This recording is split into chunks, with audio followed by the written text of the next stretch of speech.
Frankie here at the Champion Soccer Academy with a quick video. This is an answer to a question I've had from a lot of coaches. Another coach asked me the other day, so I thought I'd do a video on it. It's a common challenge that a lot of coaches, especially at local level, struggle with. And it's to do with, I've got a lot of kids. I've got a lot of different shapes and sizes and abilities.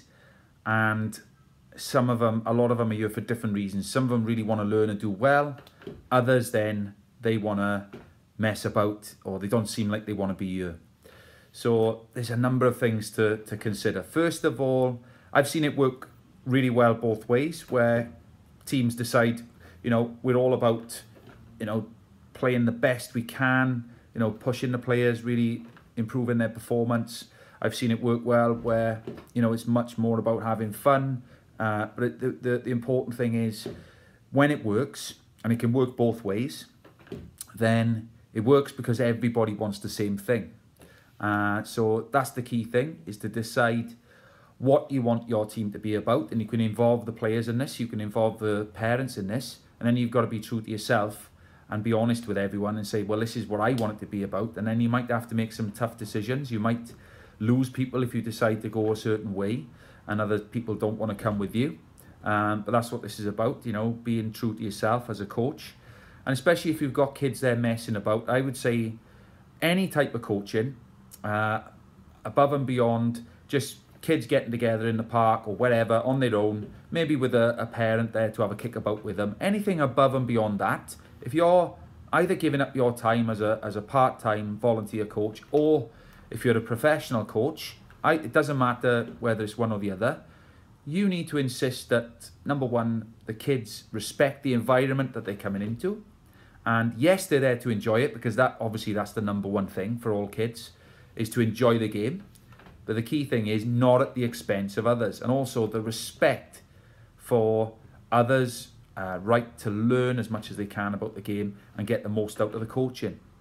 So if you're a coach and you're serious about helping the kids, really develop through football, then I would encourage you to set your values, set your stall out that you're here to learn and enjoy, okay? And I always say, certainly for the kids who come to us at TCSA, that of course they're here to learn, they're here to enjoy, and enjoyment is most important, but we only really want to work with the ones who want to enjoy through learning.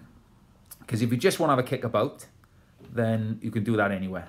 You don't need us to have a kickabout. You can do that in the park, down the beach, in school, wherever. As long as it's safe, you can have a kickabout, and that's great. We used to do that all the time when we were kids, and we got a lot out of it. It was a big part of our development. When you join a team, though, it needs to be about learning respect for others. So discipline and respect is very, very important, and I encourage you, to work on that if that's what needs to be worked on with your team. If you're not quite sure, then you can seek out the help of coaches who've got more experience, and just learn the nitty-gritty of getting the team working well together. You might have some decisions to make with regards to team selection. Obviously, it's a big one if you've got loads of players and you're trying to juggle, give them all game time. Personally, my take on that is, if a kid has a good attitude, he really wants to do well, he's committed, he turns up for every training session, he should get some game time. That's my take on it. I'm not going to argue with anyone who says any different. Personally, at local level, I feel that kids who have a good attitude, want to do well, should get some game time, especially if they're committed to training and they've got a good attitude. Well, definitely if they've got a good attitude and they're committed. If they aren't committed to training and they aren't engaging in the learning process, then fair enough. It's about deciding where that line is. And if their discipline isn't good, if their behaviour isn't good, I'm all for, saying, well, you can start playing again when your attitude is better. I certainly did that when I was at local level, and I would do the same again. So hope that's useful. What I would do as far as practical things is get a code of conduct drawn up. Now, a lot of teams have got code of conducts these days. The most important thing is, whether you draw it up yourself or get the kids involved, you need to engage them in the code of conduct and engage them in the values of what it's about that you're trying to achieve with the team. Make sure it's something that gets the players motivated, gets them excited about doing. So that's my take on it. Your job as a coach is to stay sane. You can't stay sane if you try and please everyone all the time. And you can't please all the people all the time. I think Bob Marley said that, did he? No, you can't fool all the people all the time, but you definitely can't please everyone all the time either. So if you don't stay sane as a coach, you're not going to be able to do the job you're there to do, which is to look after, to the best of your ability, all those players.